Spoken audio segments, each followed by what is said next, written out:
Hey there, welcome to the lesson. This is going to be another dexterity focused lesson full of exercises. And the reason I'm making it is because a little while ago I did a video for Gaiudi.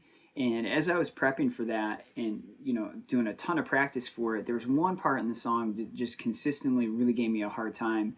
And I think it really pointed to a weakness in my playing and an attachment to playing things a certain way when they could be done a different way using different fingers. And so all this stuff is kind of coming from that. So first, I'm just going to show the section that I'm talking about and why it was so difficult for me. And then just a handful of quick exercises that could be treated not just as a prep for this song, but just as a warm-up in general and a way to strengthen especially third and fourth fingers, which for me are kind of the weakest links in my playing. So here is the lick that gave me a hard time.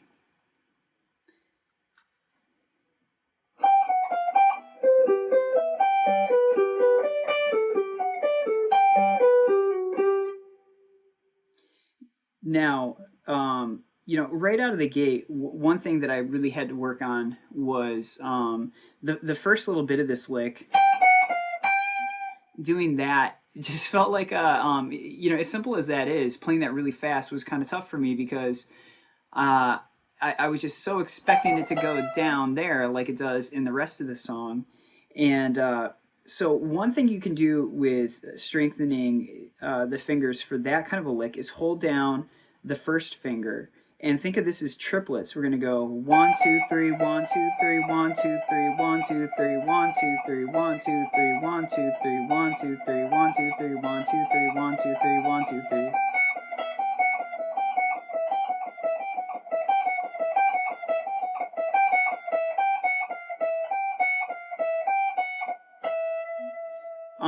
So that's actually something that pops up a few times in Trey's playing, at least.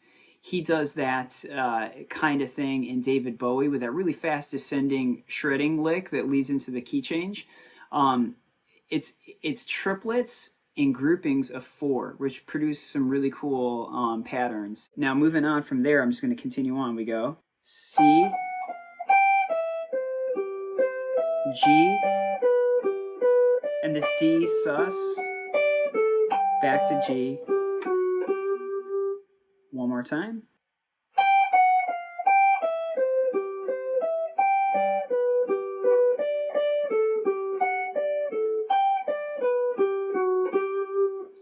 Okay, so the arpeggio that really gave me a hard time was that D.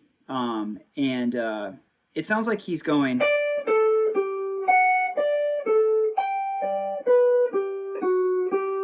What we're going to do here to get right into the crux of why I wanted to make this video here is hold the first finger down on 12 of G and then try to play that little section of D arpeggios without moving this finger.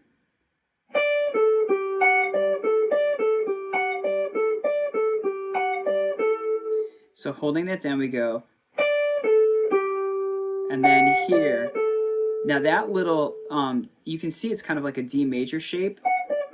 That's the part that really was difficult for me. So I'm going to do this a couple times and then we'll go into some other stuff that'll hopefully help with that section. So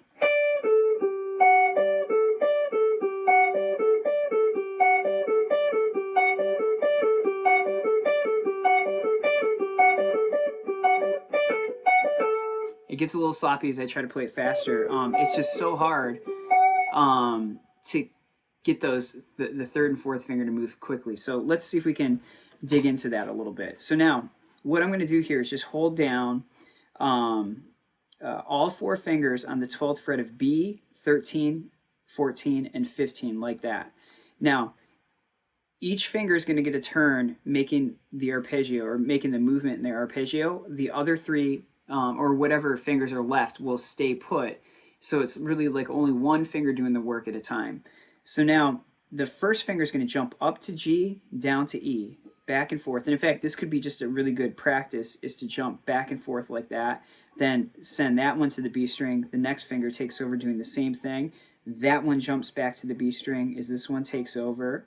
And then again, this one takes over like that. And then you can go backwards and try to do it like that. And then this one takes over. just to kind of get warmed up to the idea. Okay, cool. Now, what we're going to do is pick that. So we're going to pick on G string. The pointer finger is going to play the first note on 12.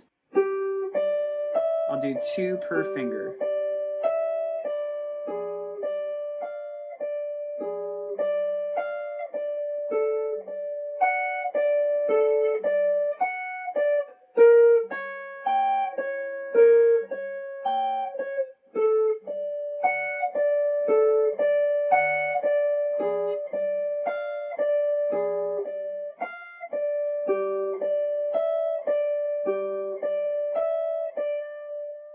So, if you have a little extra time and you want to get some repetition and maybe do more on one finger than just 2 rounds of it. Maybe do 4 or whatever you can do. The more the better.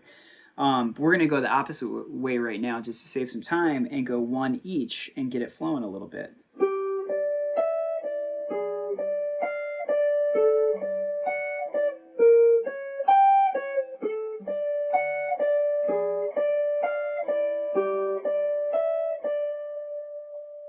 Okay, cool. Now a little bit of a different approach. We're going to take a D chord shape and play it with 2 fingers at a time. So for example, if I want to play a C major, kind of like we're doing in the example there from Gaiuti, leaving out the pinky finger, we're just going like this, which is kind of what we were just doing with this exercise before, but now we're going to make it into something more practical than we might see in a song.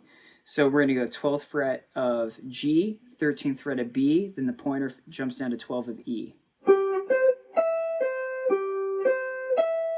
I'll do 2 rounds, then the middle finger takes over, same spot. Now 3rd finger takes the middle finger's place.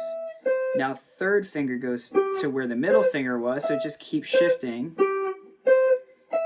And then I'll go back to middle finger, and then back to pointer finger, and then get it flowing.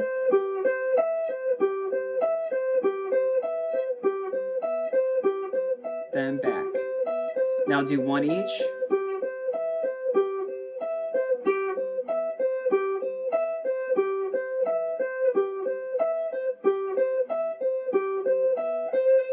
Now, instead of playing the same notes and just moving the fingers, now we're not going to move the fingers and play the same shape. So just a little variation of it.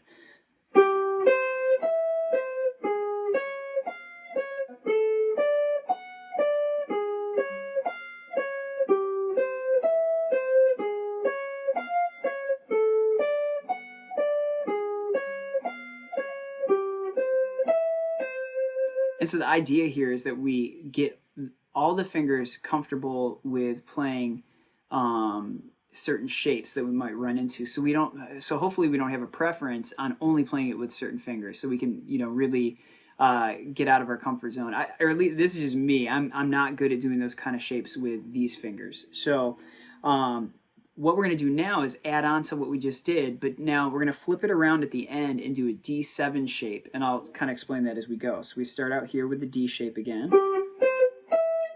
Move it up, move it up. Now here, pinky takes over with a D7 shape, ring finger does a D7 shape, and then middle finger does a D7 shape, and then we go back to pointer finger doing a D shape, D shape, D shape, D7 shape, same thing going down, and then a little flow.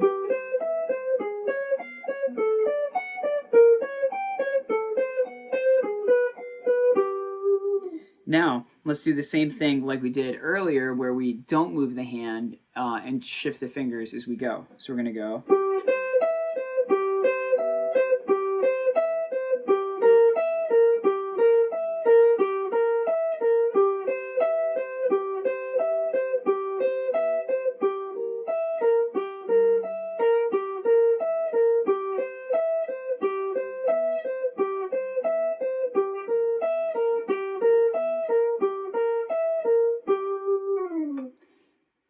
This way they all get a turn playing a really common kind of chord shape, and we get to practice moving it, staying in one spot, really kind of doing as many possibilities as we can so that we're prepared for whatever kind of passage comes our way. Now, And next up here, we're going to go back to this having all the fingers pressing down at first on the B string from 12 up to 15, although the position that you do this thing in doesn't matter. It's more about the fingering of it. So now I'm going to hold down first and second finger on 12 and 13 and make those two chord shapes that we were just practicing, a D shape and a D7 shape, with only third and fourth fingers. So this is really what I've been building up to with this, is just getting these two to really get stronger and get these two to be completely still and independent. Now, they'll probably have some movement, but the real goal here is so they don't lift. We don't want them to lift off the strings, just to really practice control and discipline. So here we go. 14 of G with the ring finger to start.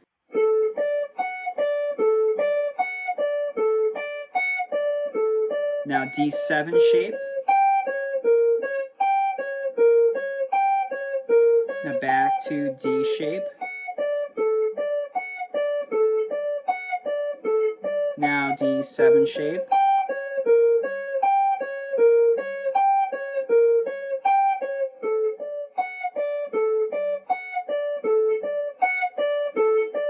Now D7.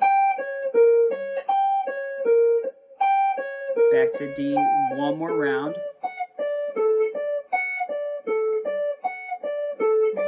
Now D7.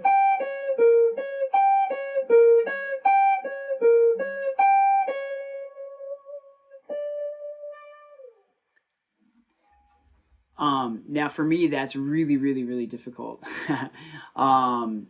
So I'm not sure, everybody's different. I'm not sure if this is an issue for other people. I know for me, it's been really helpful to go through this. It's almost been like physical therapy for my fingers. I feel like those last two fingers are so weak that they need to get stronger. So give it up to Trey to force us into, doing stuff in a different way. Yeah, hopefully that gives you some at least something to start with. And you could do different shapes too. You could do stuff like,